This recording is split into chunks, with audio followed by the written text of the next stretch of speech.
We talk a lot about the risk of change, the risk of leaving the job, the risk of ending the relationship, the risk of reinventing yourself when everyone else expects you to stay the same.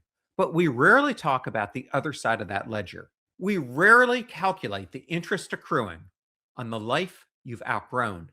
There's a specific kind of exhaustion that doesn't come from working too hard. It comes from performing a version of yourself that no longer exists. It's a quiet form of self abandonment that most people call stability, but Henry David Thoreau called quiet desperation. Here's the hard truth: the life you've built can start to cost you yourself. Today, we're looking at the hidden price tag of staying put. We're moving from the discomfort of the gap to the urgency of the cost. Because the biggest risk isn't the change ahead, it's the slow erosion of staying exactly where you are. Stay with me. Today, we count the cost. Welcome to Passion Struck. Hi, I'm your host, John R. Miles, and on the show, we decipher the secrets, tips, and guidance of the world's most inspiring people and turn their wisdom into practical advice for you and those around you. Our mission is to help you unlock the power of intentionality so that you can become the best version of yourself. If you're new to the show, I offer advice and answer listener questions on Fridays. We have long-form interviews the rest of the week with guests ranging from astronauts to authors, CEOs, creators, innovators, scientists, military leaders, visionaries, and athletes. Now, let's go out there and become passion struck.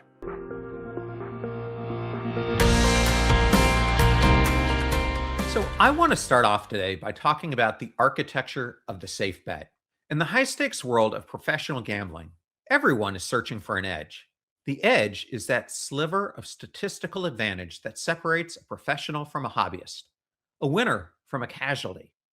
But for most of us, especially those of us operating in the high-pressure corridors of the modern workplace, the edge we seek isn't found at a blackjack table. It's found in the concept of the safe bet. The safe bet is the ultimate psychological siren song. It promises the two things the human ego craves most: security and profit. It draws us in with the intoxicating idea of predictable success. We tell ourselves that if we follow the established script, if we stay within the lines of the ego container we've built, we are making a calculation that minimizes risk and guarantees a payout of stability and status. Yet this sense of certainty is almost always a psychological trap. Whether you are betting on a heavy favorite in the Super Bowl or betting your next 10 years on a soul-crushing job because it offers a safe pension, the mechanics of the illusion are the same. We are wired to crave sure things. But history, science, and the lived experience of the identity gap tell us that the only true certainty is that risk cannot be fully removed. It can only be hidden. Humans are biologically and evolutionarily hardwired to predict the unpredictable. From our ancestors tracking weather patterns to modern analysts tracking market volatility, our brains treat uncertainty as a threat. Neurobiologically, uncertainty triggers the amygdala, the brain's fear center, generating a state of discomfort that we are desperate to resolve. The lure of a safe bet appeals to us because it appears to remove this biological friction. Cognitive scientists note that our brains are energy misers. We favor what is known because the known requires less processing power. This is the same reason we choose familiar routes to work or buy products with the most reviews. In the context of our lives, the safe bet is the shortcut to a perceived win. We choose the banker or the lock because we want the reward without the anxiety of the gamble. And the belief in a safe bet is reinforced by several powerful cognitive distortions that act as the load-bearing walls of our ego containers. First, there's the illusion of control. This is perhaps the most dangerous bias for high achievers. It is the belief that our knowledge, skill, or past experience can overcome the inherent randomness of a system. But many systems, markets, industries, even organizations are shaped by forces that no individual can control. The second is confirmation bias. Once we decide something is safe, our brain collects evidence to support that belief and ignores everything else. We celebrate the executive who stayed for 40 years and retired comfortably, but we rarely hear from the thousands who stayed and paid the mattering tax of quiet desperation. And third, the availability heuristic. We judge probability based on what we can easily remember. The headline about the person who won big on a sure thing sticks in our mind. The silent majority who lost never becomes a story. So, the safe bet starts to feel safer than it actually is. And industries know this. In sports betting, they talk about locks and sure things. In the corporate world, we use different words. Things like stable career path, gold standard role, or safe harbor. Different language, but the same psychological promise. Because they all revolve around no risk. But casinos make their money on the house edge, the slow grind of probability over time. And life has its own house edge. It's called misalignment. If the script doesn't fit who you are, the costs accumulate quietly until it doesn't feel quiet at all. At the core of every bet lies the cold, hard reality of probability. This is where the illusion of the safe bet hits a brick wall. Whether it's a dice roll, a stock market fluctuation, or a career pivot, outcomes follow the rules of statistics, not our gut feelings. The gambler's fallacy is the mistaken belief that the past results make future results more likely. If red comes up 5 times in a row on the roulette wheel, the amateur bettor believes black is due. In our lives, we often think that because we've had a winning streak in our current role, the next 5 years are guaranteed to be stable. But each spin of the universe is independent. The red of your past success does not guarantee the black of your future security. Statisticians refer to the small sample fallacy, the error of believing that a short streak of wins represents the overall probability. High achievers often fall into this trap.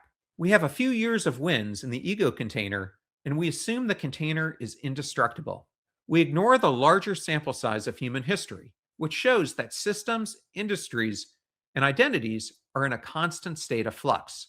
The pursuit of the safe bet has consequences. When we prioritize safety over alignment, growth slows, exploration stops, and when the safe bet stops delivering fulfillment, our instinct isn't to change, it's to double down, to stay longer, to try harder, to wait for the next promotion to fix what the last one didn't.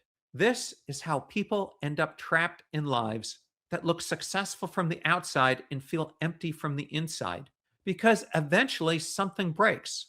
Layoffs happen, industries shift, bodies age, priorities change.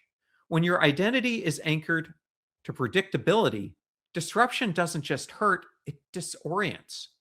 You don't just lose a role, you lose your coordinates. History is full of sure things that collapsed overnight. In 2016, Leicester City was a 5,000 to 1 underdog to win the Premier League. Betting against them was considered the safest wager imaginable. They won. In 2008, global markets were built on the assumption that housing prices could only rise. They didn't. Black swan events don't just break predictions, they expose the illusion that safety was never guaranteed. If truly safe bets existed, casinos would be empty and major corporations would never fail. Uncertainty, though, isn't the exception, it's the baseline. The myth of the safe bet is the foundation of the ego container. We build our lives around perceived certainties because we fear what happens when the script cracks. But the greatest danger isn't the risk of change, it's the safety that slowly costs you your soul. And in the next section, we'll explore what happens when that container finally starts to fracture, when the cost of staying becomes impossible to ignore. Before we step into Thoreau's modern translation and what quiet desperation looks like in 2026, I want to pause for just a moment. One of the core ideas behind this Life Beyond the Script series is that life unfolds in chapters, and most of us rarely stop to notice which chapter we're actually in or who we're quietly becoming as the next one begins. If this conversation is stirring something in you, I've created companion reflections and guided prompts for each episode over at theignitedlife.net, a space designed to help you examine your life with intention and decide what comes next on purpose. not by default.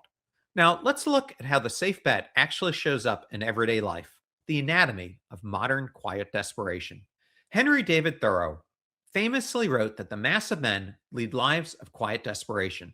When he retreated to a tiny cabin at Walden Pond, he wasn't escaping society, he was auditing it biologically, spiritually, existentially. He realized many people weren't actually living their lives. They were being lived by their tools, their debts, and their reputations. In the 19th century, that desperation came from physical toil and narrow horizons.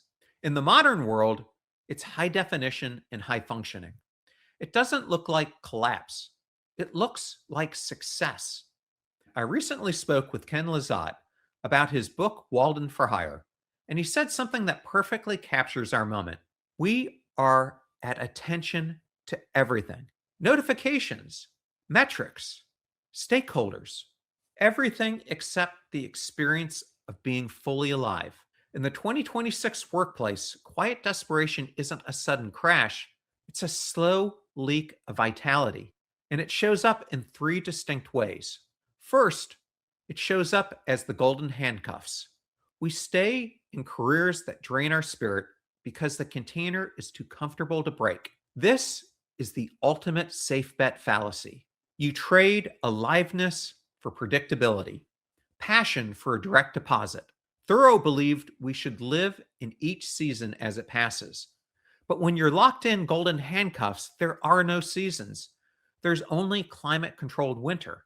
You hold your breath for retirement, for someday, for the moment life will finally begin. But life is already happening, and it's happening without you. The second way it shows up is through the performance tax. There is an enormous mental cost to pretending you still care about a script you've already outgrown. This is the bandwidth you burn maintaining a version of yourself that no longer exists. You're at attention to the role, but absent from the person. You've abandoned your internal locus of knowing for an external locus of showing. From the outside, you're succeeding, but inside the colors have muted. Winds don't land, moments don't register. You move from task to task without ever tasting the fruit. You aren't living your life, you're performing it. And that leads us to the third way it shows up: the mask of competence. This is the most painful form of modern desperation.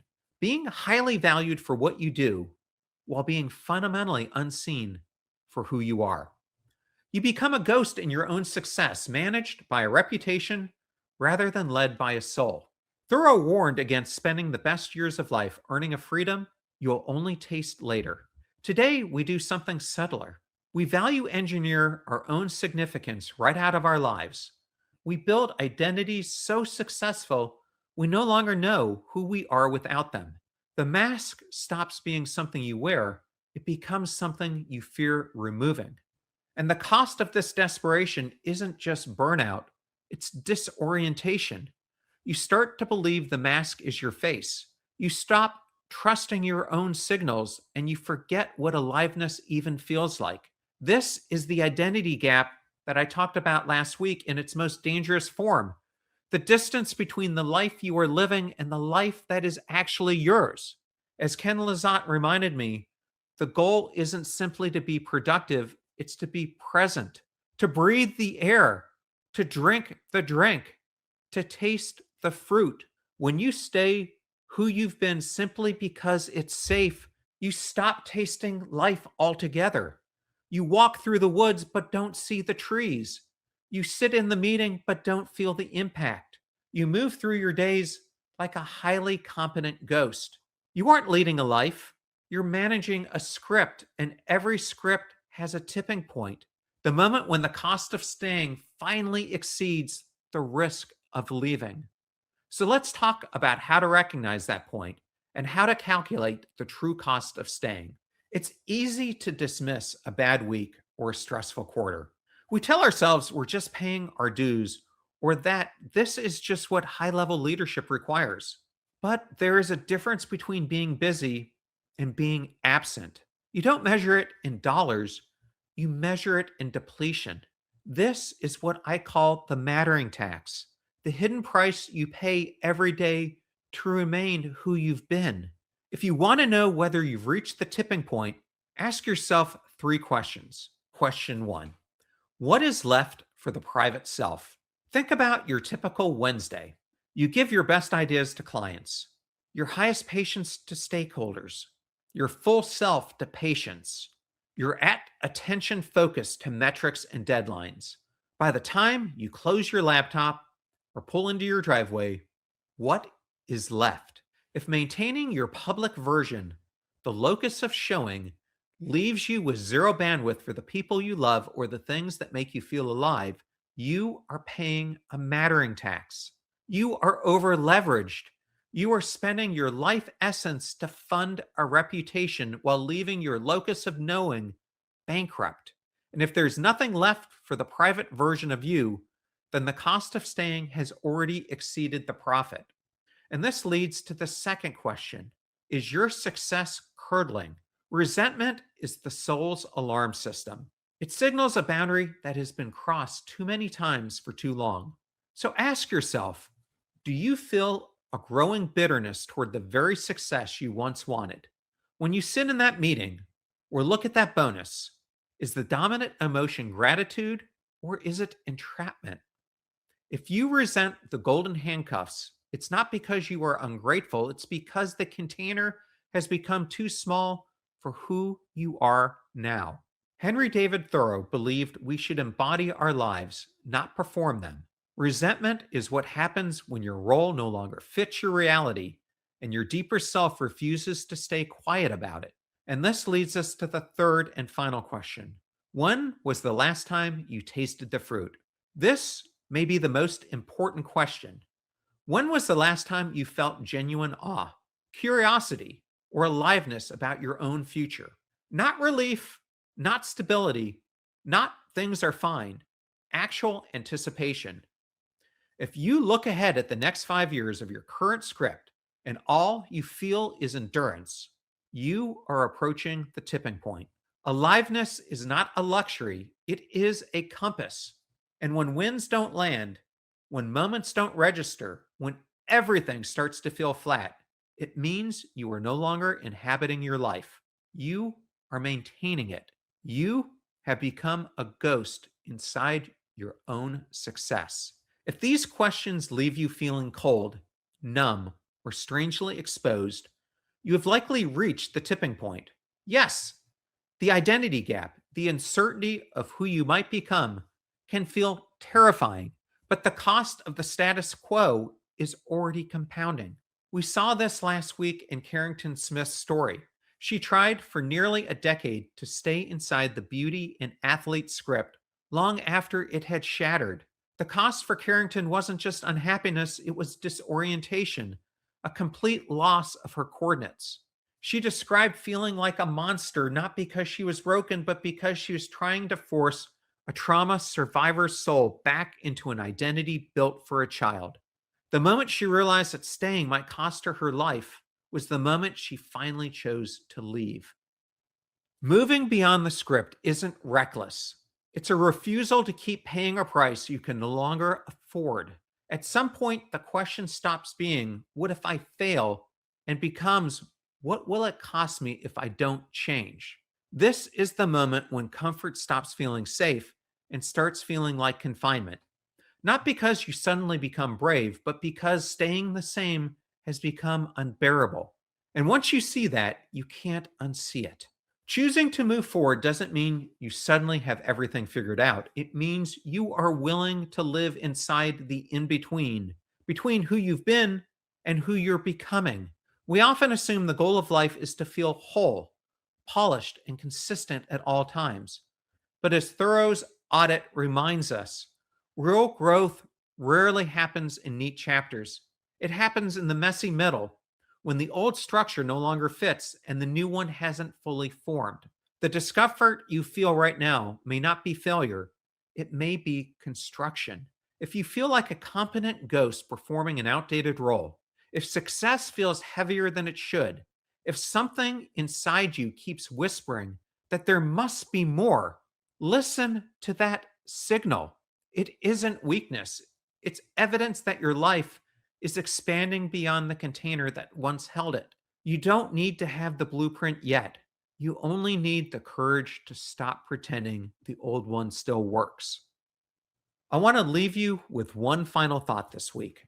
If you remain exactly who you are today for the next 5 years, what will be left of the person you were meant to become? And just as important, what will the future version of you wish you had the courage to begin right now? Write it down, acknowledge the cost, and then give yourself permission to let the old script go, because the identity gap is where the passion struck life is forged. It's where you stop being a character in someone else's play and start becoming the architect of your own existence. If you're in the middle of a transition right now, remember, you aren't lost. You are becoming. Next on Passion Struck, we take this conversation from the internal landscape of the soul to our most intimate biological connections. I'm joined by Dr. Justin Garcia, Executive Director of the Kinsey Institute and the author of The Intimate Animal. We dive deep into why our biological need for touch and closeness is being challenged by modern technology and how the matter in crisis is impacting our modern relationships. It's a powerful look at the science of connection that you don't want to miss. We know that from studies of fMRI brain scan of people who are recently romantically in love and people who are passionately in love, it is a very much parallel to addiction in the brain. And in fact, romantic rejection, studies of people who have gone through breakups, the brain looks remarkably like someone going through drug withdrawal, particularly cocaine withdrawal, which helps explain why breakups can feel so intense and emotionally, physically. It's why people feel physical pain with breakups. That I'm always a little cautious of calling it an addiction, but it is very parallel to addiction. And in part because we're so used to addictions being negative and love is a positively balanced one for the most part. If this episode resonated with you, share it with someone who might be quietly counting the cost of staying. Leave a 5-star rating or review on Apple Podcasts or Spotify. It helps these conversations reach people who need them most. And if you want to go deeper, explore the companion reflections and guides for this series at theignitedlife.net.